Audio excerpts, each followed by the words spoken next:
Eno ye program yo ensulo ey'enkya wano ku 3 ABN TV. Yiga okutandika olunaku ne Katonda.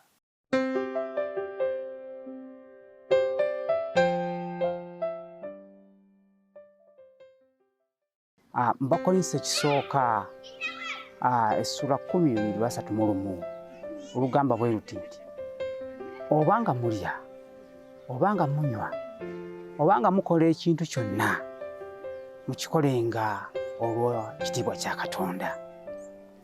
Ssebo ne nnyabo gwandaba bw'obanga okola ekintu kyonna abantu ebyokulya bitututte nnyo kikugasa ki ogenda mu mpaka z'emmere n'oga nti omalawo essowaani 4 ne bakugjawo nga tokyasobola na kusituka ne baga nti gundi nti omubuulizi bamuwujjizza yabadde alya.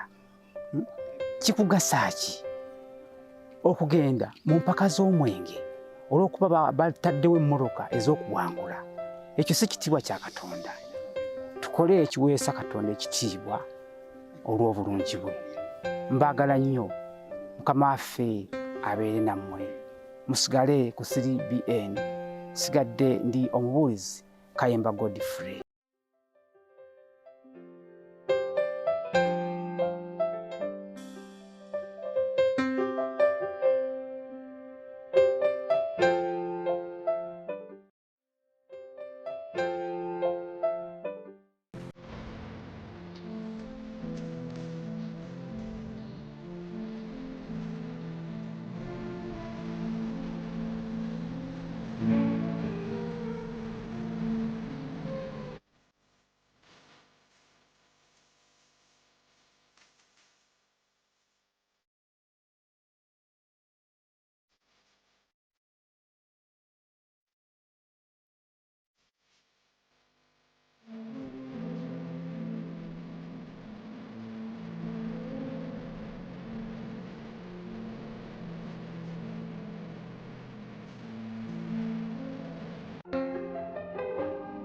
Atenderezebwe Mukama kubanga awulidde bye musaba.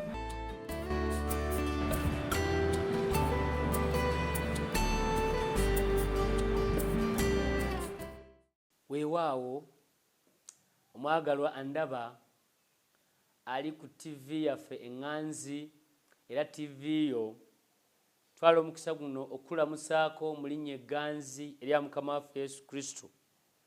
Weebale buli kaseera obutasubwa puroguramu yaffe eno eŋŋanzi ey'ensulo ey'okumakya. Basibo ne banyabo, mukisa munene okutandika olunaku ne Katonda wo ng'otandise onywa ku nsulo ey'okumakya nga ddala onywera ddala ku nsulo ey'obulamu. Mukama akutuweere nnyo omukisa. Njagala okutwala omukisa guno yonna gy'osinziira okundaba. Simanyidde ddala kiki ky'oyitamu, simanyidde ddala kiki ky'olimu, naye nze kye njagala okutegeeza bw'oba okyali mulamu ng'osobola okundaba, Mukama waffe yeebazibwe. Yadde nga biyinza okuba nga waliwo ebikuyuuza, toggwa mu maanyi, lemera ku Mukama, mwenywerezeeko, nzikiriza ajja kubikuwanguza. Ne leero ali mu maaso go yenze omuweereza w'enjiri ya Kristo omukadde Ssemwanga Ronald. Nze nkutegeeza ti obuweereza mbukolera mu kkanisa ey'Amakerere SDA Church Nankulabi, naye ng'ekulemberwa oba ng'etwalwa mu church setting district enkulembera era nayo bagiyita Makerere. Awo wempeerereza Katonda wonsanga. Ndi musanyufu nnyo ate ne leero Mukama ampadde omukisa okujja ku TV eyo nga olabika nga yafuuka kitundu ku ggwe olw'enteekateeka eno through ABN gyekutuusaako buli ku makya. Mukama waffe yeebazibwe. Leero tulina ekyokuyiga nga bulijjo. Ekyolwali kya njawulo tosaana kukisubwa. Kiriko omutwe ogamba nti ekikwasa omubabiro. Abange ekigambo omubabiro kiri mu Luganda. Waliwo ekintu ekyali kikukwasizza omubabiro. oba wali omuntu eyali ayimbye oluyimba ne lukukwasa omubamiro. Olwakyo tugenda okulaba tuli mu kiseera ng'abantu abamu balemereddwa okutegera Katonda ow'amazima olw'okuba nga baagala enjiri ekwata omubabiro. Baagala omusajja gwe balaba ng'asobola okubuuka, ng'ayogeza ddoboozi ly'amaanyi, ng'ayogera ebintu ebikwata omubabiro, basooke bategeere bassebo ne banyabo, nnyinza okuba nga siri oyo gwe badde oyagala. Naye abantu abalala bangi bagenda kuzikirizibwa olw'okwagala ebintu ebibakwasa omubabiro. Katwebaze olw'ekyokuyiga. Mukama oli mulungi, tukwebaza bwebaza kubanga okyatuleseewo. Abantu bangi olwaleero bali mu ddiiro, ne si lwa kubanga babadde babi nnyo ekyenkanidde awo, naye Mukama ffe otuleseewo olw'ekisa kyo. Abalala bali ku kitanda basigaddeko kiyiritirira, naye Mukama tukwebaza olw'okuba nga ffe okyatuleseewo. Era ng'olina ensonga ey'amazima lwaki okyatuleseewo. Okusaba kwange kuli nti eri oyo andaba nange ayogera, ensonga eyo lwaki otuleseewo keerabisibwe mu maaso go, keerabisibwe mu bulamu bwaffe. Era ekisa kyo n'okwagala ku Mukama kyeyongere gye tuli, tulabe ensonga dda lwaki otuleseewo. Katonda waffe omwagalwa, Omwomutukuvu tumwetaaga olw'okutegeera ebigambo bino, kubanga byawandiikibwa basajja n'abakazi abaali baluŋŋamizibbwa Omwoyo Omutukuvu. Twetaaga nnyo Omwoyo mu kiseera kino ekisembayo, atuyigirize era atuluŋŋamye ku bwa Yesu Kristo Mukama waffe. Amiina. Ssebo naawe nnyaba ndaba, tuli mu kiseera ng'abantu baagala bintu byakukyamuukirira, ebikyamuukiriza. Era ky'ova olaba omuntu osobola okulaba bano abakola amakanisa asitaafuna ssente ezigula ekidongo ng'akiteekawo. Osanga omuntu omu naye ng'olowooza mu kkanisa ye erimu abantu nga 100, ataddemu ekidongo eno n'abuukabuuka n'asooka kuba endongo. Baagala bikyamuukiriza. Naye ne beerabira nti Katonda owaffe si wakukyamuukiriza. Katonda waffe oyo si lwa lusuusuuto kubuguumiriza. Ndeese Katonda asobola okuwa ekyenjawulo ekitali kyakukwasa mu babiro. Pawulo alina ebigambo bye yayogera, singa okwota Ebbayibuli yo n'obikkula ku ludda olw'endagaano empya mu Bikolwa by'Abatume essula 17 olunywa olwa 21 ayogera ebigambo bino nti abaseene bonna n'abagenyi abaabangayo tebaakolanga kintu kirala wabula okwogeranga oba okuwulira ekigambo ekijja. Basebo ne banyabo, nga tonayagala kufuna mubuulizi akyamuukiriza abugumiriza, beeranga abasajja bano abaseeni n'abagenyi abaabeerangayo bo kye baayaayaaniranga nga kwe kuwulirayo ekigambo ekijja basobole okukitambulirako. Muganda ne mwanyaza mpuliriza era ndaba kyansonga okulabika nga mu bantu abangi b'owuliriza leka kulabika nga ggwe oyagala bakukyamuukiriza. Olw'okuba nga waliwo wagambye Pasa gundi akola ebyamagero, Pasa gundi agaba visa, Pasa gundi ayina abasajja, Pasa gundi agaba abakyala. Basebo ne banyabye bojja bigendamu n'ebigenda kumaliriza nga ozikiridde. Tuli mu kiseera ng'abantu tebakyayina njiri ebalengeza ku Yesu Kristo nti essaawa yonna anaatera okudda. Bali mu kubuulirwa njiri ya prosperity, ya kugaggawala. Naye osobola okufuna ensimbi kituufu n'ofiirwa obulamu obw'emirembe n'emirembe. Sobola Bayibuli egamba kiri kugasa ki okulya ensi naye n'ofiirwa obulamu butaggwaawo. Weegendereza ensonga ezo zirimu ez'okukyamuukiriza n'okubugumiriza.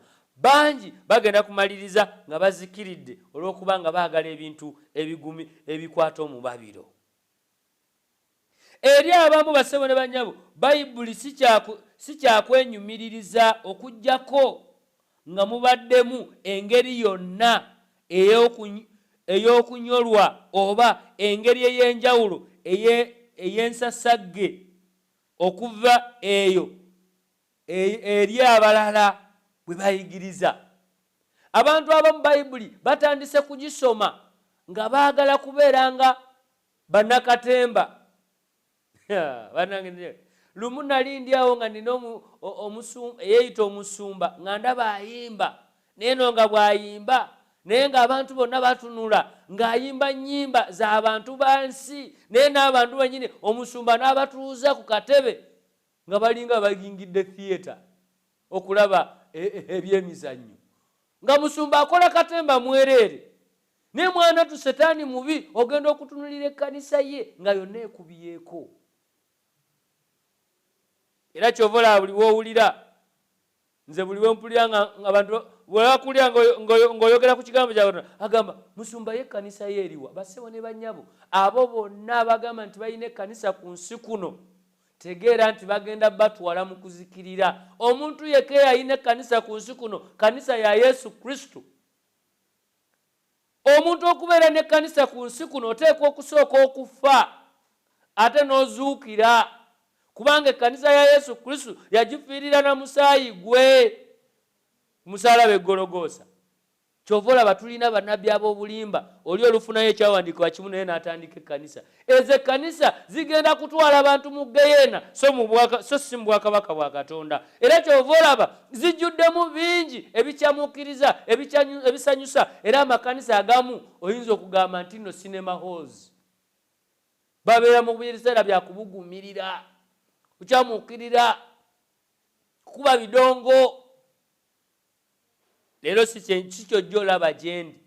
N'ekkanisa eno gye nzikiririzaamu eya Seventh Adventist si kyojja okugiraba. Eri ku kigambo kya Katonda kyokka, ate kyonna bw'oba oyagala kukyamuukirira oyinza obutakiraba. Abasajja bano be twogerako abaseene baawuliriza ekigambo Pawulo bye yali ayogera ne beekenneenya nga buli kaseera baagala okuwulirayo ebipya. Muganda ne mwannyinaze, bye tuyiga okuva mu nsulo ey'enkya, olina ekipya ky'ofunamu oba gwe wabitwala nti puroguramu erina kubeerawo? No, Katonda alina enteekateeka lwaki puroguramu eno ebeerawo. Ensulo ey'enkya buli ku makya osobole okunywa ku lwazi olulaamu nga Yesu Kristo. Abange, njagala okubategeeza kino kyali kituufu mu biseera eby'ekkanisa yasooka. Pawulo bwe yagenda e Aseni, bonna n'abagenyi abaaliyo baayagala okukubaganya ebirowoozo ku nsonga ezaakajja ku mwanjo ezisinga okusikiriza. Tebaakolanga kintu kirala wabula okweyongeranga okuwuliranga ekigambo ekijja ekyabanga kyogeddwa. Abantu bangi olwaleero baasiba dda obwongo bwabwe, tebakyayagala kumanya. Waliwo abantu bangi abasumba baabwe babagjeeko Bayibuli. Oli ogezaako okumubuulira ekigambo n'agamba n'asooka ebyo biri mu Bayibuli, nti ye. Waliwo omu gwe nagamba nti ssebo naawe nnyabo baali babiri, nti Katonda atulagira ddala biki bye tulina okulya. Ne musomera mu Kyabaleevi essula 11, ne musomera n'atangaala n'atulangamba bino biri mu Bayibuli. N'angamba eno Bayibuli yammwe oba naffe ze tusoma? Ne mugamba ze zammwe ze musomera ddala. Nambuuza lwaki abasumba baffe tebabitugamba, nange simanyi. Nambuuza bye batuyigiriza babijjawa, nange ne mubuuza wa? Yaani yabagamba, nange ne mugamba ani? Ne mbabuuza lwaki tebasoma Bayibuli, nange ne mubuuza lwaki? Basebo ne banyabo, abantu ba Katonda bakyamizibwa olw'obutasobola na kufunayo bintu bijja kumanya, ne bw'obibategeera baasiba dda. Waliwo gwe nabuulira n'angamba nti nze sikyayagala kumbuulira, anti Bayibuli egamba nti amanye ebingi alibuuzibwa bingi. Muganda ne mwanyoza mpuliriza era ndaba okumanya ebitono oba n'obutabimanya tekigenda kuggisaako musango, kubanga ate ojja kuvunaanibwa olw'obutamanya ebyo byewali oteekeddwa okukola ki? Okutegeera. So salanga amagezi, osabe Mukama akulage, akuwa omwoyo w'amagezi, osobole ng'okuyaayaaniranga okuyiga ebigambo ebijja naddala mu kigambo kya Katonda. Era agamba ekibiina eky'abaweereza b'enjiri baali mu kukubaganya birowoozo ku ntaputa nansangwa ey'omu bunnabbi mu kitabo kya Bayibuli. Era omu ku basumba abamanyiddwa obulungi bwe yakangula ku ddoboozi n'agamba nti saagala ntaputa eyo. Bwe yabuuzibwa lwaki yaddamu tekwata bulungi mu mabiro gyendi. Abasumba abalala bangi tebakyayagala kwogera ku Bayibuli, ebyawandiikibwa ebimu tebaagala kubyogerako kubanga banoonyayo ebyawandiikibwa ebikwata abantu omu mabiro. Bintu ebyawandiikibwa ebikwata ku kufuna visa. Munaabeeranga mitwe so si mikira, ebyo byebaagala okuwulira. Naye njagala okutegeeza tosobola kuba mutwe nga tonnategeera nsibuko ya mutwe kwe gubeera. Osobola okubeera omutwe ng'oli kiwuduwudu. Weegendereze. Agamba nti ayagala entaputa ekwata omu mabiro. Era bwe yabuuzibwa agamba nti njagala bikwata mu mabiro. Bayibuli efumbekeddemu ebikwata omu mabiro, weewaawo eyinza obutabeeramu birungi bya bannakatemba nga bannayuganda be tumanyi basereebu nga bayimba. Waliwo ebintu ebiri mu Bayibuli basebo ne bannyabo nange kyensoma ne ndabira ddala nga kinkuta omu mabiro. Naye nga kiyinza obutabeera nga kamiliyoni ng'ali ku siteegi. Andaba weetegereze ne Bayibuli erina ebikwata omu mabiro naye nga byewuunyisa. Naawe njagala obiwulire ojja kutegeera nti mwebiri. Kannokoleyo kimu. Agamba nti eggulu eririvaawo ng'omuzingo. Can you imagine nti eggulu lino lye tulaba olunaku lujja kukya lumu lizingibweko ng'omuzingo gw'olupapula bw'oguzinga. Olwo nga Katonda akutonda eggulu erijja n'ensi empya obutukuvu mwe bubeera. Ekirala ekikwata mu mabiro kye neesunga nange okulaba abange, enjuba okudda emabega mu bbanga, wali okirabyeko, ekyo kijja kubeerawo. Agamba nti emitwalo n'emitwalo egy'abamalayika abakuŋŋaanye mu maaso g'entebe ya Katonda awalisalirwa omusango, ebyawandiikibwa mu Bayibuli mwebiri. Olunaku lujja kukya lumu enkuyanja y'abamalayika nga baze mu maaso awasalirwa omusango. Abange, ekiseera ekyo we kirituuka erinnya lyo linaabeeramu. Yabange linaabeera mu kitabo ki? Waliwo ekitabo ky'abo abagenda okubeera nga bawandiikiddwa nga bagenda kubeerawo emirembe n'emirembe, n'ekitabo ky'abo abagenda okubeera nga bawandiikiddwa nga bagenda okuzikirira okw'emirembe n'emirembe. Osaana osalewo leero erinnya lyo ligenda kubeera mu kitabo ki? Amazima ag'enkizo ag'ekigambo kya Katonda gabeeranga eri ebirowoozo era gawa omwoyo amaanyi era galeeta aboonoonyi eri omuyinza w'ebintu byonna. Mukama waffe yeebazibwe. Amazima agali mu Bayibuli basebo ne banyabo ng'oggyeko okukyamuukiriza gwe kw'oyagala gasobola okuleeta gwe omwonoonyi eri Katonda waffe omwagalwa. Teri kintu kirala kiyinza kukola ekyo okuleka amazima agali mu Bayibuli, ekigambo kya Katonda kyonna ate kyokka. Okwagala ebikyamuukiriza mu ntaputa eya Bayibuli tekubaamu kuzimba kukkiriza. Yonna gy'oli njagala okutegeeza nangirira, gwe bw'onooba oyagala kukyamuukirira bukyamuukirizi mu Bayibuli ojja kuba tozimba kukkiriza kwo. Naye essaawa zino nga tuli mu kiseera eky'enkomerero twagala ebigambo ebisobola okukuuma okukkiriza kwo n'okwange sobole okubeera nga kunywevu. Muyimbi yayimba akayimba okukkiriza okunene okutadirira. But Basebo ne banyabo twetaaga kukkiriza kutaddirira. Ne bw'otuuka mu mbeera yonna enzibu etya okusobola okuba ng'okyayimiridde ku Katonda wo, keetonye kagwake nga weekutte ku lwazi olugumu nga Yesu Kristo. Abange, Katonda tayise bantu be kugabana kintu kyonna kyawukana ku lugero luli olw'edda oluliwa olw'obulokozi mu Yesu yekka. Basebo ne banyabo, olugero olukulu lw'olina okwetwalira olwaleero waliwo ekikulu. Katonda kyagamba nti obulokozi tubufuna kuva mu Yesu Kristo mwokka. Ate na bwe tumukkiriza tuba tubufunye. Kati tutandika okutambula nga ye bwe yatambulanga. Abange, Yesu Kristo yajja mu nsi eno okulokola ababi nga nze nnamba esooka. Mukama waffe yeebazibwe. Twali tukyatubidde mu bibi byaffe, Yesu Kristo n'atufiiririra. Okwagala okwo basebo ne bannyabo kwe tulina okubeera nga kwe twekutte va mu bintu ebyokwagala okukyamuukiriza. Nyinza obutayogera gwe byoyagala kuwulira, naye ngenda kwogera bituufu Katonda byayagala otegeere. Kitegedde mukwano? Buli kintu mu Bayibuli, abange, buli kintu mu Bayibuli, ebyafaayo, eby'obunnabbi, ebitontome, abantu abakukunavu, byalungamizibwa Katonda okwasa omusana ku nteekateeka ey'obulokozi. Kati gwe buli kintu ekinaayogerebwa nga tekitusonga okukulokolebwakwo, tegeera nti oli mu kukyamuukiriza mubiri.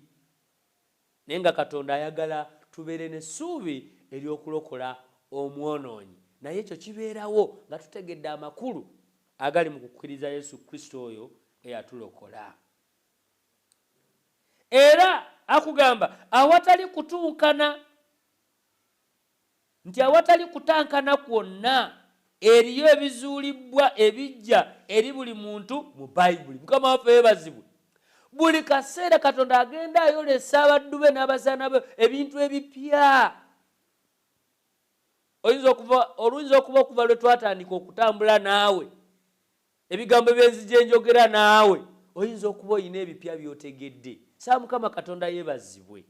Era akumpeera omukisa bw'oba olinayo ekipya ky'oyize. Leka kuwuliriza nga buwuliza bigambo byogerwa naddala ku TV ng'eno ey'enjawulo gy'osobola okulabirako abaana bo nga weebali ne mulaba TV eno ne muzzukulu wo ne mutabani bo. Eno gye bayita 3ABN TV. Etasosola mu myaka yadde langi. Mukama waffe yeebazibwe. Ebigambo ebyo by'owulira ku yo bitwale nga nsonga. Abange, naye yo Bayibuli erina olugero olukulemberamu olwa Katonda omwagalwa eyawaayo omwana we okufiirira ebibi by'ensi. Nti mu byonna nga bikulemeredde, tegeera nti waliwo olugero olukulemberamu. Kubanga Katonda bwe yagala ensi bw'atyo n'okuwaayo n'awaayo omwana we omuyekka. Buli muntu yenna amukkiriza aleme okubula naye abeere n'obulamu butaggwaawo. Muganda ne mwannyinaze, wawaayo obulamu bwe eri Yesu Kristo. Olinda ki? Saagala ogambe nti ojja buwaayo enkya. Enkya bujja kuba buyise nnyo.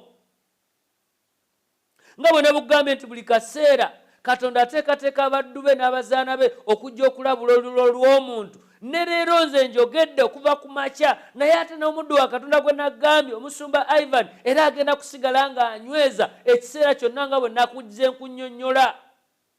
Oluvannyuma lwa byonna ng'amaze okuyigiriza, wagenda kubeerayo okubatizibwa. Kyenva nkukowoola muganda ne mwannyinaze, tokakanyaza mutima gwo. Kkiriza Yesu Kristo ojja kuwona okuzikirira mu bibi byo, kubanga Yesu Kristo ku musaalaba e Gologoosa yafa ku lulwo ne ku lwange. Abange, tetugwanidde kwegayaaza kukuyigiriza kw'ebyawandiikibwa tutuuke n'okukkiriza okukyamizibwa nga tunoonya akatabo akapya ak'emboozi enjiiye. Basemo ne banyabo, ekyo kikyamu. Lekerawo okulowooza nti Bayibuli tekyayinamu biyinza kukyamuukiriza olyoke onoonyeyo akatabo akayiiye. bayibuli eno gy'olaba kye kitabo kyokka ekyogera ebyaliwo, ebiriwo n'ebyo ebigenda okujja. Ogenda kukijjawa? Tekiriiyo. Kubanga waliwo omuntu omu yannyumiza eyo mu Bulaaya. Waliwo omusajja yakola ekitabo ekyasinze okutunda mu nsi yonna. Yakifulumya ne kigenda ku katale n'afulumya miliyoni 3 eza kopi zonna ne ziggwawo. Naye ekyewuunyiza ekyo ekitabo kyali kya kiseera ekyo era olwaleero tekikyali katale. Naye bayibuli kyekitabo ekitaggwako kyenkuleetedde. Teweetaagayo kitabo kirala kiyinza kukyamuukiriza. Naye ekigambo kya Katonda kyokka kimala ate kituukiridde. Tekikwetaagisayo kuyiiyayo kintu kirala kyonna. Abange, bayibuli lwe lugero olusingayo obunyuvu, amiina, olwali luwandiikiddwa wansi w'enjuba. Teriyo lugero lulala. Bayibuli ejjuddemu obulamu, ebigambo ebiweweeza essuubi ng'obadde oweddemu. Kigambo kya Katonda kikuzzaamu amaanyi. Bw'obeera ddala oyagala ekintu ekinakukwata omubabiro, teweetaaga kulindayo kirala. Teweetaaga kulinda nnyo. Teweetaaga. Yesu anaatera okukomawo bassebo ne bannyabo ku biro eby'eggulu. Ekyo kijja kuleeta okubuguumirira okw'enjawulo.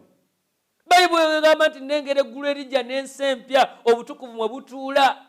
Yesu n'akugamba laba njija mangu n'empeera yange eri nange okusasula buli muntu ng'omulimu gwe oba ng'empeera ye bwe yali. Bassebo ne bannyabo, waliwo ekisinga ekyo.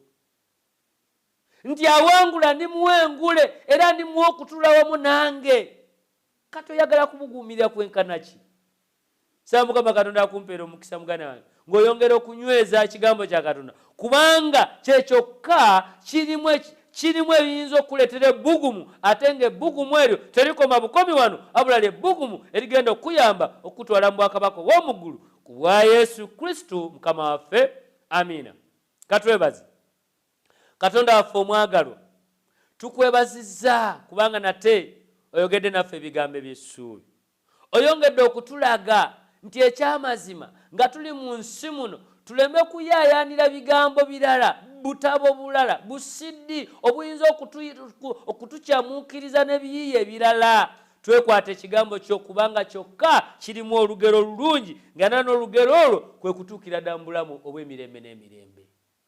Tusaasire Mukama era otusonyiwe bwe tuba twagala bitukyamuukiriza n'ebitubuguumiriza. Naye twongere okutegeera gwe Katonda ow'amazima n'ebyo by'oyagala, tukyawe by'okyawa ate twagale by'oyagala. Ku nkomerero ojja kutuwanguza ensi eno.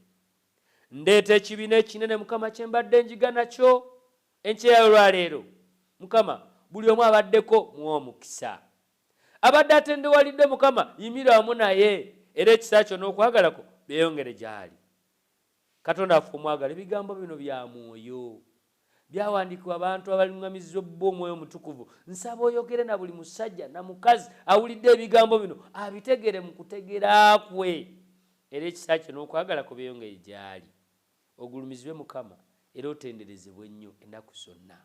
Abawuliriza era abalabi ba TV eno mbasabira Mukama omukisa gwo, oli aleme kubanga alaba ekintu kyonna ekimutaataganyizza, aleme kulabika nga afiiriddwa, naye bongere bwongezi kuyaayaana kulaba TV eno kubanga tetuleka kyekimu. Weebazibwe nnyo Mukama kubanga odde okusaba kwaffe amu n'okwebaza ko n'okwegayirira ku bwa Yesu Kristo Mukama waffe. Amiina. Amiina. Omwagalwa, nyongera okujjukiza nti omusumba waffe olukuŋŋaana luno oba giyite gospelale ku TV eno 3ABN lukyagenda mu maaso n'omusumba waffe Sebagala Ivan. Tosana kusubwa. Wansi w'omulamu omukulu omusana guze mu nsi naye abantu bangi bakyayagala ekizikiza. Njagala okutegeeza buli ssaawa 6 ogw'emisana tuninga TV yo, togenda sigala kyekimu paka ssaawa 7 ajja kubeerako. N'akawungezi ku ssaawa 3 ez'ekiro mpaka ssaawa 4 ez'ekiro ojja kuba omwotabuliro. Teekateeka obutabulawo. Tegeeza n'omulala, n'omulala ategeeza omulala. Mukama abawo omukisa mwongera okuwuliriza ebigambo eby'essuubi amu n'okubiraba ku bwa Yesu Kristo Mukama waffe. Amiina. Yiga okutandika olunaku ne Katonda. Olwo nno ebisuubizo bye birabike gy'oli.